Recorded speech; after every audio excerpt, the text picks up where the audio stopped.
Bapak Ibu, kita akan membaca Alkitab kita dari 1 Korintus pasal yang ke-11 ayat yang pertama. 1 Korintus pasal yang ke-11 ayat yang pertama. Demikian bunyi firman Tuhan. Jadilah pengikutku sama seperti aku juga menjadi pengikut Kristus. Sekali lagi, jadilah pengikutku sama seperti aku juga menjadi pengikut Kristus. Saudara, ketika kita berbicara tentang mengubah dunia, kita berpikir bahwa hal itu kita harus melakukan, untuk itu kita harus melakukan sesuatu perkara yang besar. Ketika kita mengubah dunia, untuk mengubah dunia, berpikir untuk mengubah dunia, maka kita berpikir untuk melakukan sesuatu yang besar. Nah, tetapi pagi hari ini kita bisa membaca bahwa firman Tuhan mengingatkan kita perubahan sejati itu dimulai dari keteladanan. Perubahan sejati itu dimulai dari keteladanan. Saudara, 1 Korintus merupakan surat Rasul Paulus kepada jemaat di Korintus tentunya. Ketika Rasul Paulus mengatakan, dipakai oleh Tuhan untuk mengatakan kebenaran ini, sebenarnya bukan karena Rasul Paulus merasa sempurna. Karena ayatnya kan jelas ya, jadilah pengikutku sama seperti aku juga menjadi pengikut Kristus.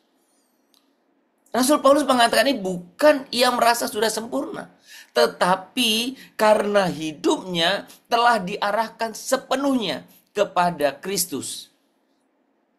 Sekali lagi, bukan karena sudah sempurna, tetapi hidupnya sepenuhnya diarahkan kepada Kristus.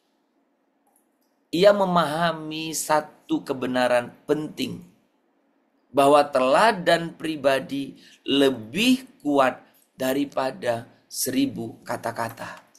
Memang, ketika kita berbicara keteladanan, kita perlu pengenalan. Karena ada banyak orang ketika kita sepintas mengenal melihatnya, sepertinya itu orang-orang yang hebat. Tapi ketika dekat dengannya, keteladanan tidak ada pada dirinya. Rasul Paulus mengerti kebenaran ini. Maka dia katakan, saudara, teladan pribadi itu lebih kuat berbicara sebenarnya. Maka dia berani berkata, ikutilah teladanku. Saudara, dalam dunia kita, bukan hanya hari-hari ini sebetulnya, dunia selalu haus akan figur panutan. Dunia selalu haus akan figur teladan. Paulus mengajak kita kembali kepada sumber keteladanan sejati. Siapa itu? Dalam konteks 1 Korintus 11, sebenarnya sumber keteladanan sejati bukan Paulus. Ayat itu tadi jelas, ikutilah teladanku sama seperti aku juga menjadi pengikut Kristus. Berarti keteladanan Paulus di sini lebih bukan pada Paulusnya sendiri, tetapi karena Paulus mengikuti Kristus. Dengan kata lain, keteladanan atau teladan yang sejati adalah Kristus sendiri. Saudara, tapi menariknya Paulus tidak berbicara kepada dunia luas terlebih dahulu. Perhatikan saudara, Paulus tidak berbicara kepada dunia luas terlebih dahulu. Tetapi dia menulis surat ini kepada jemaat. Tanda kutip, kepada keluarga Allah di Korintus. Dalam konteks kecil. Itu artinya saudaraku, panggilan untuk menjadi teladan Kristus dimulai dari lingkaran terdekat. Siapa itu? Keluarga kita sendiri. Saudara, seringkali kita bersemangat untuk melayani atau mengubah dunia. Tetapi lupa bahwa pelayanan sejati dimulai dari rumah. Pelayanan yang saya maksud adalah menyangkut keteladanan. Ada banyak hal yang kita bisa teladankan kepada keluarga kita. Bagaimana ketika kita menghadapi berbagai tantangan di hidup, sikapmu di tengah-tengah keluarga itu merupakan teladan. Apakah engkau sebagai suami, sebagai ayah, bagaimana engkau bisa menghadapi tantangan-tantangan hidupmu? Bagaimana engkau memperlihatkan ketaatan dari hal-hal yang kecil? Bagaimana engkau bisa memperlihatkan kerendahan hatimu? Bagaimana engkau memperlihatkan kelapangan dadamu? Bagaimana engkau bisa memperlihatkan kesabaranmu dalam setiap hidup itu? Bagaimana engkau bisa memperlihatkan kesungguhanmu dalam mengikut Tuhan? Bagaimana engkau bisa memperlihatkan kepada keluargamu, engkau memprioritaskan dia, dan orang-orang yang melihat itu adalah mereka yang ada di sekitarmu, istri dan anak-anakmu. Demikian juga istri atau ibu, bagaimana engkau memperlihatkan keteladananmu kepada suami dan anak-anakmu dalam kesederhanaanmu, dalam kelemah lembutanmu, dalam setiap perkataan-perkataanmu yang membangun, dalam keseriusanmu dalam mengikut Tuhan, dalam bagaimana ketaatanmu dalam mengikut Tuhan di dalam setiap segi kehidupan.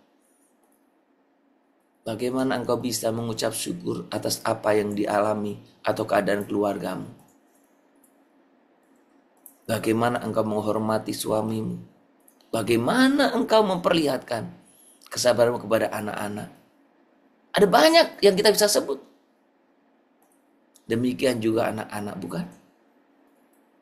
Saudara, ketika orang tua saling menghormati dan saling mengampuni, maka di dalam keluarga anak-anak belajar tentang kasih Kristus.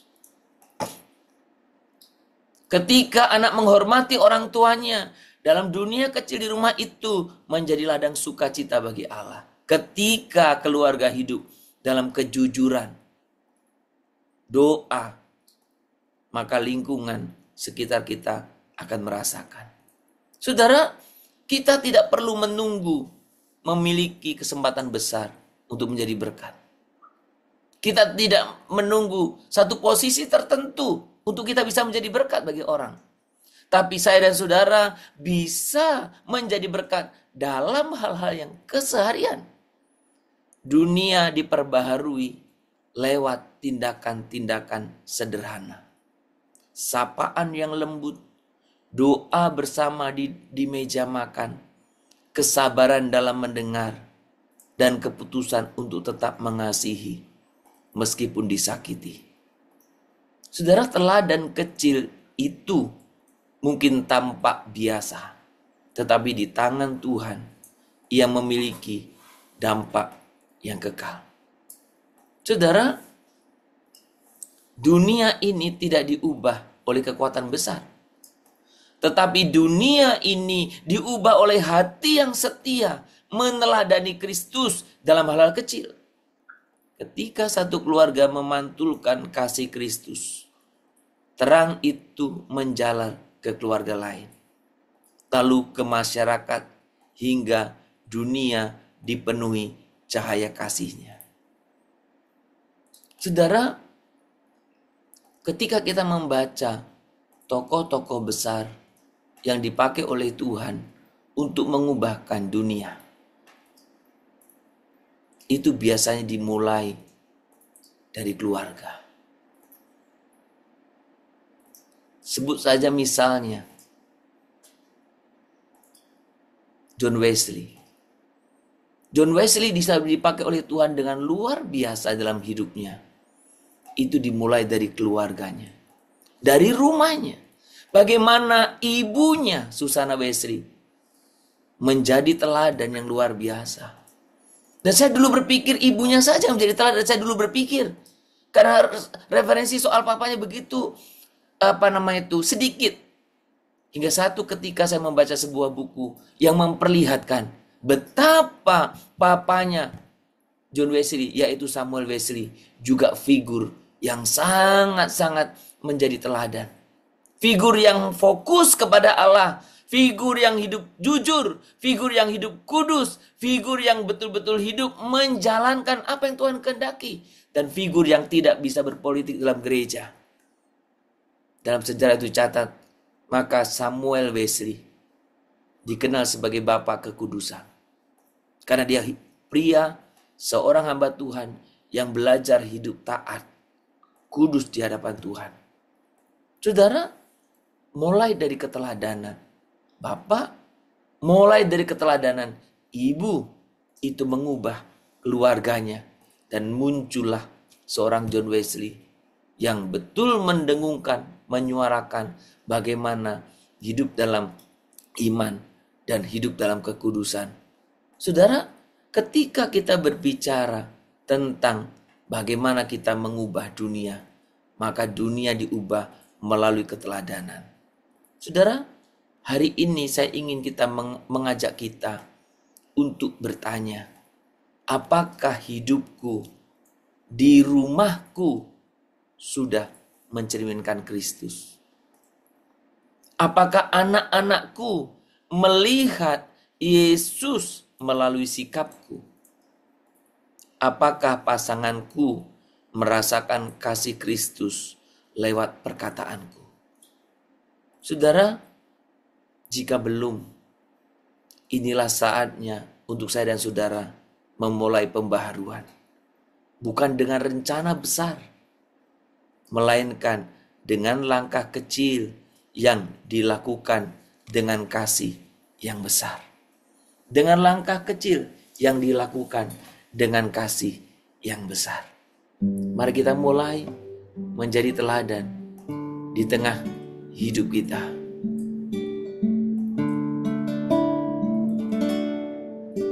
Sembah Tuhan.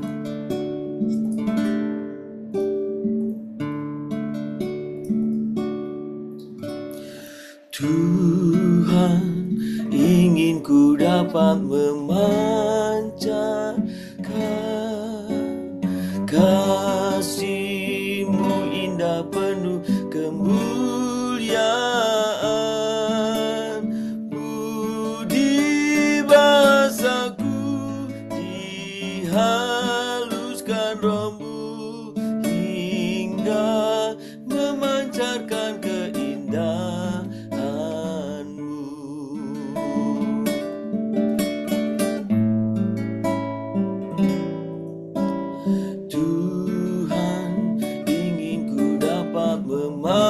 Memancarkan kasih-Mu indah penuh kemuliaan.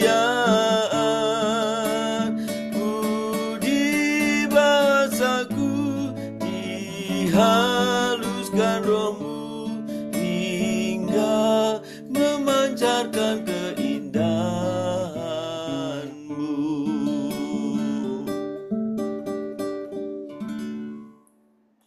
Bapa yang penuh kasih, ajarlah kami untuk meneladani-Mu, bukan hanya dengan kata-kata, tetapi dengan hidup kami sehari-hari.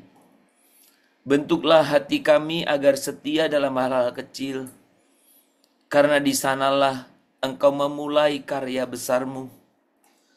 Jadikan keluarga kami cermin kasih-Mu, sehingga dunia dapat melihat Engkau melalui cara kami mengasihi, cara kami mengampuni, dan cara kami melayani satu dengan yang lain. Pimpinlah ya Tuhan keluarga kami, untuk kami boleh memulai menjadi teladan di tengah-tengah keluarga dan berdampak bagi lingkungan.